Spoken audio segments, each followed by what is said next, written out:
Wayne Abercrombie was an original Channel 3 employee when the station signed on the air in 1956. Abercrombie was behind the scenes each day, while Roy Morris was in front of the camera. In 1963, Morris hosted an afternoon show called Bulletin, leading a panel discussion on the city's hot topics. On Friday, November 22nd, about 10 minutes into that show, there was a real-life bulletin like no other.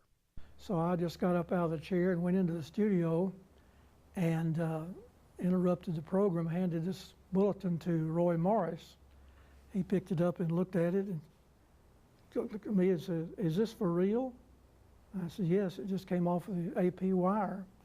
So he announced to our audience and the other people on the panel what had happened. And, you know, it was just without words to say at that point, it just, our president had been shot. Abercrombie is the only surviving member of the Bulletin team and says he can't recall what they were discussing on Channel 3 that afternoon, just prior to the tragic news. But there's no doubt about what happened after Roy Morris shared it on the air. I just White House press secretary punched us into the network soon when I saw there was something coming, and then we went 70-something hours non-stop without any commercials or further programming in there. 1 o'clock Central Standard Time. At Chattanooga's afternoon newspaper, the News Free Press, the final Friday edition was already rolling off the presses. In 1988, on the 25th anniversary, then editor Lee Anderson told us how the few staffers still in the office that day managed to get the news on the streets that same afternoon. With that, we called to the composing room and we stopped the paper that was in preparation and we said, "Hold everything."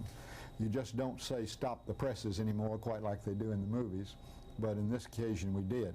We wanted to have something of a local nature in it. We always try for the local connection, so we sent a photographer over to the Federal Building, and they had already lowered the flag to half staff on top of the Federal Building. Of course, every newspaper in the country was doing something about it, and so far as I know, we're the only one that had a local picture about what had happened other than the pictures that were in Dallas in the Dallas papers. Radio stations interrupted their regular programming as well. WFLI rock and roll DJ Tommy Jett said he was too upset to continue his show, and the station soon switched to a weekend of religious music. WDEF's Luther Massengill encouraged his listeners to call in to pay tribute to the fallen president. And people wanted to call and tell how they felt. And we put a lot of them, I couldn't get all of them on the air, this just couldn't handle all of them. But almost all of them, you would hear them break up before they finished what they were saying about how much they loved him, you know. Our lives would never be the same, and local media personalities paused to pay their respects. They were as startled as I was when I saw it, and they were all shaking their head and just really couldn't believe something like this would happen here in our country.